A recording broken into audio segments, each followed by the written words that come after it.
Dear students, जैसे कि हमने पिछले शीर्षक में हड़प्पा सभ्यता पर चर्चा करते हुए स्पष्ट किया था कि हड़प्पा सभ्यता के 3 चरण थे। अर्थात हड़प्पा सभ्यता की हमें 3 अवस्थाएं देखने को मिलती हैं। सर्वप्रथम प्रारंभिक हड़प्पा सभ्यता, जिसमें कि हमें हड़प्पा संस्कृति के विकास का जो अनुक्रम है वह देखने को मिलता है कि किस प्रकार हड़प्पा सभ्यता का जो प्रारंभिक स्वरूप था वह अपने प्रारंभिक स्वरूप से एक नगरीय सभ्यता की ओर अग्रसर हो रही थी। इस दूसरे शीर्षक के अंतर्गत हम हड़प्पा सभ्यता के नगरीय स्वरूप पर चर्चा करना चाहेंगे। अर्थात जो हड़प्पा सभ्यता थी वास्तव में वह अपने पूर्ण विकसित रूप में एक नगरीय सभ्यता थी और इसी नगरीय सभ्यता को हम सामान्यतया हड़प्पा सभ्यता कहते हैं और इसी नगरीय सभ्यता का अध्ययन हमारे इस पाठ्यक्रम का मुख्य उद्देश्य भी है। जो हड़प्पा सभ्यता थी अपने इस नगरीय स्वरूप को वह किस तरह प्राप्त कर गई, अर्थात किस तरह हड़प्पा सभ्यता अपने प्रारंभिक स्वरूप से विकसित होकर एक पूर्ण नगरीय सभ्यता में परिवर्तित हो गई।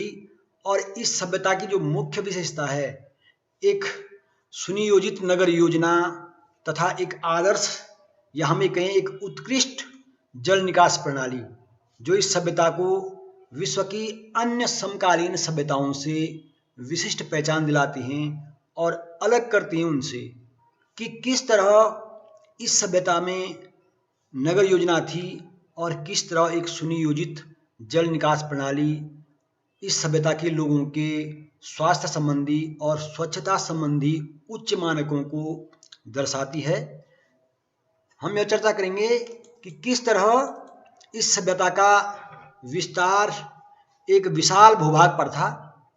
जो हड़प्पा संस्कृति थी वह पश्चिम में पंजाब से लेकर जो पंजाब का एक भाग पाकिस्तान में है, उस पंजाब के भाग से लेकर पंजाब और पाकिस्तान में सिंध, बलूचिस्तान, गुजरात जो भारत में है, राजस्थान, हरियाणा और पूर्व में पश्चिमी उत्तर प्रदेश का जो सीमांत क्षेत्र है, जो सीमांत क्षेत्र अर्थात मेरठ तक पूर्व में सभ्यता विस्तृत थी और उत्तर में जम्मू तक इस सभ्यता से संबंधित स्थल पाए गए हैं।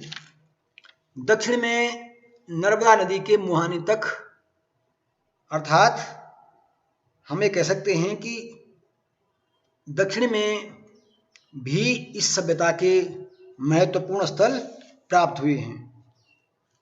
तो इस तरह यह सभ्यता अत्यंत विस्तृत क्षेत्र में फैली हुई थी। इसको हम इस मानचित्र से भी देख सकते हैं। इस मानचित्र में यह दर्शाने का प्रयास किया गया है कि किस तरह इस सभ्यता के महत्वपूर्ण स्थल हमें लगभग संपूर्ण उपमहाद्वीप के विभिन्न भागों में मिलते हैं। यहाँ तक कि जो सोर्तघुई, जो एक महत्वपूर्ण स्थान इस सभ्यता से जुड़ा हुआ है, वह अफगानिस्तान में स्थित है। इसके अलावा पाकिस्तान में जो महत्वपूर्ण स्थल हैं, इनमें जो स्थल हमारे समक्ष मानचित्र में प्रदर्शित हो रहे हैं, तो इनमें हम देख सकते हैं कि किस तरह नौसारी, पठानी, डम्ब, मोहनजोदड़ो और अन्य जो स्थान हैं, ये स्थान यहाँ कोह और ये बालाकोट, आमरी, कोट दीजी और डाबरकोट, बेनीवाल, हड़प्पा, और इधर जब हम भारत की ओर रुख करते हैं तो रोपड़, बाड़गांव, आलमगीरपुर जो कि मेरठ में स्थित है, राखीगढ़ी जो हरियाणा में है, यहाँ से लेकर बहुत सारे जो कालीबंगा, सोठी भी जिसे कहा गया है, बनावली, सिसवाल, मिताथल और इधर जो हम ये गुजरात की तरफ जाते हैं तो धौलावीरा, सुरकोटड़ा, कोटकोरी, नगवाड़ा, साबरमती के नीचे जो कुंतासी, लोथल, जो गुजरात में एक महत्वपूर्ण स्थान इस सभ्यता से जुड़ा हुआ है, रंगपुर, और ये नीचे सोमनाथ तक का जो क्षेत्र है, यहाँ भी हड़प्पा से संबंधित स्थल मिले हैं। और ये मेहगाम, भगतराव, मालवन, ये जो है दक्षिण में जो नर्मदा का जो क्षेत्र मुहावरा मिल रहा है, यहाँ तक इस सभ्यता का विस्तार हमें देखने को मिलता है। जो भारतीय उपमहाद्वीप है, तो भारतीय उपमहाद्वीप में अब तक लगभग 2800 स्थलों का पता इस सभ्यता से संबंधित लग चुका है। अर्थात 2800 जो स्थान हैं जिनकी खुदाई अब तक हो चुकी है, वो स्थान इस सभ्यता से जुड़े हुए पाए गए हैं। जैसे कि मैं कह रहा था कि अब तक इस सभ्यता से जुड़े हुए लगभग 2800 स्थलों का पता लग चुका है, परंतु ये सभी जो स्थान हैं ये पूर्ण नगरीय सभ्यता से संबंधित नहीं हैं, बल्कि इनमें से कुछ स्थान ऐसे हैं जो प्रारंभिक हड़प्पा संस्कृति से जुड़े हुए हैं। अर्थात ऐसे स्थान भी बहुत अधिक हैं जिनमें हड़प्पा संस्कृति का प्रारंभिक स्वरूप देखने को मिलता है, परंतु वे स्थान जो हैं या वो उन स्थानों पर यह सभ्यता अपने पूर्ण नगरीय स्वरूप को प्राप्त नहीं कर सकी है। इसे मैं इस तरह समझाना चाहूँगा, जैसे आज की जो वर्तमान परिस्थिति है और आज का जो दौर है, विकास का जो युग है आज का, इसमें आप देखते होंगे कि भारत में कुछ जो नगर हैं इतने विकसित हो गए हैं कि उन्हें क्या कहते हैं, महानगर, मेट्रो सिटी। और कुछ नगर ऐसे हैं जो उस स्थिति को नहीं पहुंचे जहां मेट्रो नहीं है, जहां उस तरह की आधुनिक सुविधाएं नहीं हैं।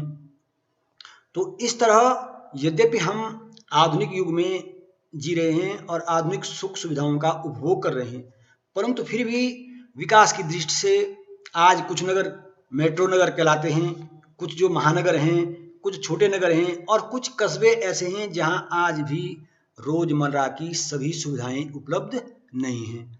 अर्थात हम कह सकते हैं कि आज भी जो हमारी जो संस्कृति है वो सब जगह समान रूप से विकसित नहीं है। सब जगह हमारे नगर महानगरों में परिवर्तित नहीं हुए हैं, और न ही सारे हमारे जो नगर हैं वो सबको हम मेट्रो सिटी के रूप में कन्वर्ट कर पाए हैं। तो यही स्थिति हड़प्पा सभ्यता में हुई थी। वहाँ कुछ नगर ऐसे थे जो पूर्ण विकसित नगरीय सभ्यता में परिवर्तित हो गए थे, और कुछ स्थान ऐसे थे जो विकास की दौड़ में अग्रसर थे, परंतु वे नगरीय सभ्यता की पूर्णता को प्राप्त नहीं कर सके, अपने प्रारंभिक स्वरूप में ही रह गए। तो इनमें जैसे मैंने कहा, इसीलिए जो इस सभ्यता से जुड़े हुए महत्वपूर्ण स्थल हैं उनमें से कुछ तो प्रारंभिक हड़प्पा संस्कृति से जुड़े हुए हैं, कुछ परिपक्व सभ्यता के दौर तक पहुँचे हैं। अर्थात जो नगरीय सभ्यता थी उन्होंने उस नगरीय सभ्यता के विकास के चरम को छुआ है, और कुछ ऐसे हैं जो नगरीय सभ्यता के विकास को छूते हुए अथवा अपने चरम विकास के बाद, परिपक्व अवस्था के बाद, उसमें जो उत्तर अवस्था थी अर्थात जो पतन की ओर अग्रसर थी जो स्थिति, उसमें भी उन्होंने उस चरण को भी देखा है। यद्यपि जो परिपक्व अवस्था अर्थात जो पूर्ण नगरीय सभ्यता थी, उस सभ्यता की संख्या, उस सभ्यता के स्थानों की जो संख्या वो कम है, सीमित है। हम ये कह सकते हैं कि जो कि हड़प्पा सभ्यता का एक विकसित नगरीय स्वरूप था, उस स्वरूप के स्थलों की संख्या सीमित है, और उनमें से विद्वानों ने ये माना है कि 7 नगरों को ही इस तरह की पूर्ण नगरीय सभ्यता या पूर्ण नगरों की संज्ञा दी जा सकती है। इसके अलावा हड़प्पा संस्कृति के जो परिपक्व अवस्था के महत्वपूर्ण स्थल हैं उनमें मुख्यतः मोहनजोदड़ो और हड़प्पा तो हैं, परंतु इसमें एक विशेषता यह रही है कि हड़प्पा जिस स्थान से इस सभ्यता का सर्वप्रथम ज्ञान हुआ, उस स्थान को जो है ईंट चोरों ने, ठेकेदारों ने, रेल के जो ठेकेदार थे, रेलवे लाइन बिछाने वाले, उन्होंने नष्ट भ्रष्ट कर दिया। इसलिए हड़प्पा से इस सभ्यता से संबंधित अवशेष अन्य स्थानों की तुलना में कम मात्रा में उपलब्ध हुए हैं, क्योंकि वे स्थान अधिकांशतः नष्ट भ्रष्ट कर दिए जा चुके थे। परंतु मोहनजोदड़ो जो मुख्य स्थान है, यहाँ से कई प्रकार के अवशेष प्राप्त हुए हैं। इसके अतिरिक्त इस स्थान से जुड़े हुए जो कालीबंगा, हरियाणा में बनावली, धौलावीरा आदि जो स्थान हैं, ये भी महत्वपूर्ण हैं। धौलावीरा जो महत्वपूर्ण स्थान है वो इसलिए भी महत्वपूर्ण है कि धौलावीरा से हड़प्पा संस्कृति की जो तीनों अवस्थाएं मिलती हैं, अर्थात प्रारंभिक हड़प्पा संस्कृति के अवशेष भी धौलावीरा से मिले हैं। जो नगरीय पूर्ण नगरीय विकसित संस्कृति थी, परिपक्व अवस्था थी, उसके अवशेष भी धौलावीरा से मिले हैं। और जो उत्तरवर्ती जब वो पतन की ओर अग्रसर थी, उसके अवशेष भी धौलावीरा से प्राप्त हुए हैं। मैंने जैसे पहले ये मानचित्र दिखाया था, तो इसमें जो बलूचिस्तान क्षेत्र जो मैं दिखा रहा था, ये बलूचिस्तान वाला ये क्षेत्र, ये जो बलूचिस्तान का जो क्षेत्र है, इस क्षेत्र में जो महत्वपूर्ण स्थान है सुतकांगे डोर, जो कि दास नदी के मुहाने पर है। इसी तरह सोत का कोह, सादिकौर एक नदी है उसके मुहाने पर है।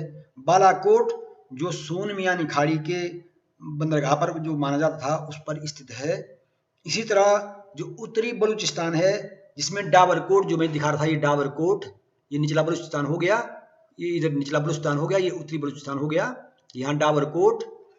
और इसके अलावा अन्य जो स्थान मिले हैं, जो कि दरा, जो यहाँ से एक दरा जो इधर जाता है अफगानिस्तान की ओर, उस दरे पे भी कई स्थान इस सभ्यता से जुड़े मिले हैं।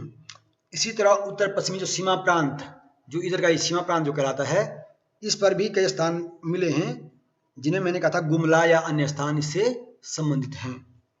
साथ ही सिंधु क्षेत्र में, जो सिंध हमने कहा था, सिंध जो क्षेत्र है, ये सिंधु नदी का जो क्षेत्र है, इसमें भी कई स्थान मिले, जिसमें चन्नू दड़ो, ये जो मोहनजोदड़ो है, इधर ही जो महत्वपूर्ण स्थान है, चन्नू दड़ो, जुडेर जो दड़ो, ये इस क्षेत्र में मिले हैं।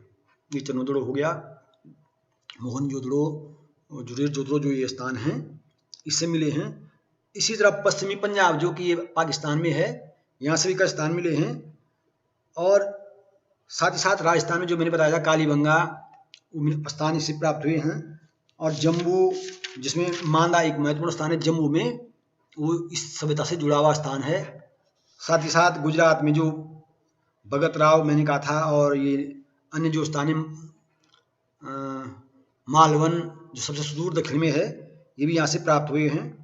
तो इस तरह इस सभ्यता से जुड़े अनेक स्थान संपूर्ण भारतीय उपमहाद्वीप में पाए जाते हैं।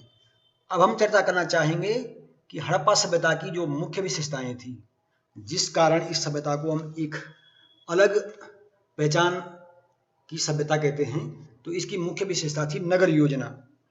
क्योंकि जो हड़प्पा सभ्यता है वो एक पूर्ण जो नगरीय स्वरूप इस सभ्यता का था, तो इसमें एक नगर योजना के तहत जो नगर बसे हुए थे वो हमें देखने को मिलती है।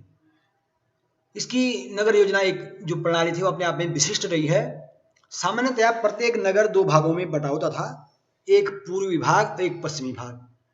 पश्चिमी भाग पूर्वी भाग की तुलना में थोड़ा उठा हुआ था, अर्थात निचले थोड़ा सामान्य स्थान से ऊपर उठा हुआ, अर्थात उसको एक दुर्गनुमा स्वरूप दिया गया था। और इस तरह पश्चिमी भाग एक दुर्गनुमा भाग होता था। इस भाग में अधिकांश शासक वर्ग का निवास रहता था। और जो महत्वपूर्ण भवन जो प्राप्त हुए हैं, जिनमें विशाल स्नानागार, या जैसे कि इसको महाविद्यालय भवन कुछ कहते हैं, या अन्य के अन्नागार, या जो पुरोहितावास के बाद इनको नाम कुछ विद्वानों ने दिया है, ये सभी महत्वपूर्ण भवन इसी पश्चिमी भाग में प्राप्त हुए हैं। और जो पूर्वी भाग था वो आम लोगों के निवास का स्थान था। आम लोगों के घर इसी पूर्वी भाग में होते थे। एक प्रकार से पूर्वी भाग जो है सामान्य नगर था, जिसमें सामान्य लोग निवास करते थे। और इस भाग में नगर जो विभिन्न खंडों में बटा हुआ था, एक ग्रिड जो जाल की तरह पूरा नगर बसा हुआ था।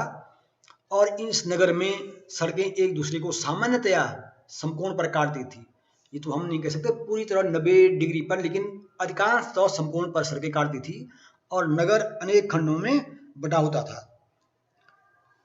साथ ही साथ जो पूर्वी खंड है, इस खंड में जो मकान मिले हैं, एक बात तो स्पष्ट है कि हड़प्पा सभ्यता की जो परिपक्व अवस्था थी, इस अवस्था में जो भवन मिले हैं लगभग अधिकांश और सभी भवनों में पक्की ईंटों का प्रयोग किया गया था। घरों में जल निकास प्रणाली का उपयोग किया गया था। नालियों को बनाने में पक्की ईंटों का प्रयोग होता था। उसकी तह भी, तलहटी भी पक्की ईंटों से बनती थी। और यहाँ तक कि ऊपर जो नालियाँ ढकी होती थी, तो इस तरह एक सुनियोजित जल निकास प्रणाली भी हमें इसमें देखने को मिलती है। मोहनजोदड़ो का जो सबसे विशाल जो भवन था, जो स्मारक था, वो है विशाल स्नानागार। इस स्नानागार का जो जलाशय था, जो तालाब था, जो वह दुर्ग के टीले में ही था। अर्थात जो पश्चिमी भाग था मोहनजोदड़ो का, उसी पश्चिमी भाग में जलाशय बना हुआ था। यह जलाशय या स्नानागार 11.88 मीटर लंबा, 7.01 मीटर चौड़ा तथा 2.43 मीटर गहरा था। और इस जलाशय में उतरने के लिए दोनों सिरों पर, तल पर उतरने के लिए सीढ़ियां बनी हुई थी। और बगल में, इस स्नानागार के बगल में कपड़े बदलने के लिए छोटे छोटे कमरे बने हुए थे। स्नानागार का जो फर्श था वो ईंटों से बना हुआ था। और पास ही में एक बड़ा कमरा बना हुआ था, और उस कमरे में एक बहुत बड़ा कुआं बना हुआ था। और इस कुएं से ही स्नानागार में पानी डाला जाता था। स्नानागार की सफाई के लिए उसमें जल निकास की व्यवस्था भी थी। अर्थात जब स्नानागार को खाली करना हो तो इसमें इसकी भी उचित व्यवस्था थी। सामान्यतः ऐसा माना जाता है कि इस जल निकास सामान्यतः यह माना जाता है कि इस स्थान पर जो जलाशय जो ये था, जो विशाल स्नानागार था, इस स्नानागार का प्रयोग सामान्यतः धार्मिक अवसरों पर किया जाता था, ऐसा अनुमान किया जाता है। दूसरी जो अन्य सबसे बड़ी इमारत थी मोहनजोदड़ो में जो पाई गई है, वह थी एक विशाल अन्नागार, अर्थात अन्न को रखने का एक विशाल भवन, जो कि 45.71 मीटर लंबा और 15.23 मीटर चौड़ा था। जैसा अन्नागार हड़प्पा ये मोहनजोदड़ो में मिला है, उसी तरह के 6 जो कोठार मिले हैं वो हड़प्पा से भी मिले हैं। ये जो कोठार थे ईंटों से बने हुए चबूतरों पर 2 पंक्तियों में खड़े हैं, अर्थात 6 कोठार एक तरफ, 6 कोठार दूसरी तरफ। इनमें से प्रत्येक कोठार 15.23 मीटर लंबा और 6.09 मीटर चौड़ा है। ये नदी के किनारे कुछ मीटर की दूरी पर बने हुए हैं, हड़प्पा में जो मिले हैं। इस तरह ये 6 एक पंक्ति में, 6 दूसरी पंक्ति में, और इस तरह क्या हो गए 12 कोठार। तो इन 12 कोठारों का क्षेत्रफल भी लगभग उतना ही बैठता है जितना मोहनजोदड़ो का एक विशाल अन्नागार था। अर्थात ऐसा अनुमान हम कर सकते हैं कि अन्नागारों का एक जो मानक पैमाना था लगभग समान था। साथ ही साथ हड़प्पा से 2 कमरे वाले बैरक भी मिले हैं, और विद्वानों का अनुमान है कि इनका प्रयोग संभवतः मजदूरों के निवास के लिए किया जाता था। यद्यपि जो कोठारों के अवशेष हैं वो अन्य स्थलों से भी मिले हैं, जैसे कालीबंगा से भी ईंटों के चबूतरे मिले हैं, शायद जो कोठारों के लिए बने होंगे। जैसे मैंने बताया कि हड़प्पा सभ्यता की जो जल निकास प्रणाली थी वो अपने आप में अद्भुत थी। लगभग सभी नगरों के हर छोटे बड़े घर में प्रांगण अर्थात अहाता और स्नानागार होती थी। कालीबंगा में हर घर में अपने कुएं थे। और जो कांस्य युग की अन्य सभ्यताएं हुई हैं, जैसे मेसोपोटामिया या मिस्र की सभ्यता, उन सभ्यताओं में भी इतनी अच्छी जल निकास प्रणाली और स्वास्थ्य संबंधी इतनी अच्छी सुविधा हमें देखने को नहीं मिलती है। इस तरह हम समझ सकते हैं कि इस सभ्यता की महत्वपूर्ण विशेषता थी वह इसकी जल निकास प्रणाली, इसकी नगर योजना अपने आप में अद्भुत थी। अब हम चर्चा करना चाहेंगे हड़प्पा सभ्यता की जो कृषि व्यवस्था थी, क्योंकि जैसे हमने पूर्व में भी बताया था कि हड़प्पा सभ्यता में जो नगर थे वह ग्रामों से जुड़े हुए थे। अर्थात जो हड़प्पा सभ्यता के जो नगरीय जीवन था वह कहीं ना कहीं निकटवर्ती ग्रामों से जुड़ा हुआ था। ग्रामीण क्षेत्रों में जो खेती होती थी और वहीं ग्रामीण क्षेत्रों से नगरों को विभिन्न वस्तुओं की आपूर्ति होती थी। तो कृषि के क्षेत्र में जो हम चर्चा करना चाहेंगे कि हड़प्पा सभ्यता के लोग सामान्यतः गेहूं, जौ, राई, मटर, सरसों, तिलहन और अन्य जो दलहन की फसलें थी उन्हें उगाते थे। उस समय ऐसा माना जाता है कि उस समय यह क्षेत्र अत्यंत उपजाऊ था, परंतु धीरे धीरे जलवायु परिवर्तन के कारण और कुछ हड़प्पा सभ्यता के नगरीय जीवन में जो पकी ईंटों का प्रयोग होता था, उन पकी ईंटों को पकाने के लिए, पकी ईंटों को तैयार करने के लिए जो वनों का अत्यधिक दोहन किया गया, अर्थात क्योंकि उस समय ईंटों को पकाने के लिए लकड़ी का ही प्रयोग किया जाता था और इसलिए ईंटों को पकाने हेतु जो लकड़ी का अत्यधिक प्रयोग किया गया और इस कारण वनों का अतिदोहन हुआ, तो इस कारण उस क्षेत्र में जलवायु में परिवर्तन आ गया और धीरे धीरे वो शुष्क होने लगा और इसका परिणाम यह हुआ कि चराई और ईंधन के भी जो लकड़ी के लिए प्रयुक्त होता था, इससे उसकी उर्वरता पर प्रतिकूल प्रभाव पड़ा।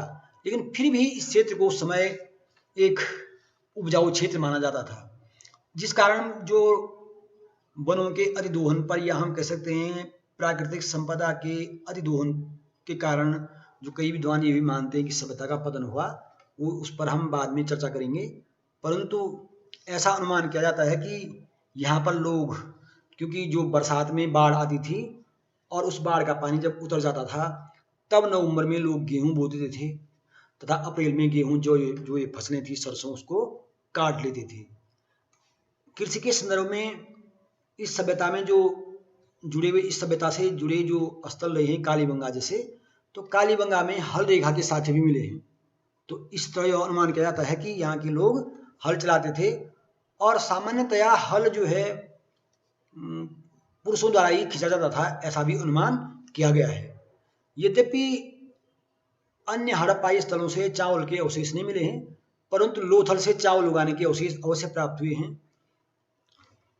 ऐसा अनुमान किया जाता है कि किसानों से संभवतः जो भू राजस्व वसूला जाता था वो अनाज के रूप में ही लिया जाता था तथा उस अनाज को अन्नागार में, जो हमने कहा था कोठार, उन कोठारों में जमा किया जाता था और यह अनाज मजदूरों की मजदूरी अथवा उनके पारिश्रमिक को चुकाने में तथा संकट के समय, अकाल की स्थिति में वो अनाज काम आता था। सिंधु सभ्यता के लोग कपास भी उगाते थे, क्योंकि यूनान के लोगों ने इसे सिंधन कहा कपास को, अर्थात जो सिंधु शब्द से निकला है। तो कपास की खेती भी सिंधु सभ्यता के लोग करते थे। अगले बिंदु पे हम नेक्स्ट टॉपिक में चर्चा करेंगे।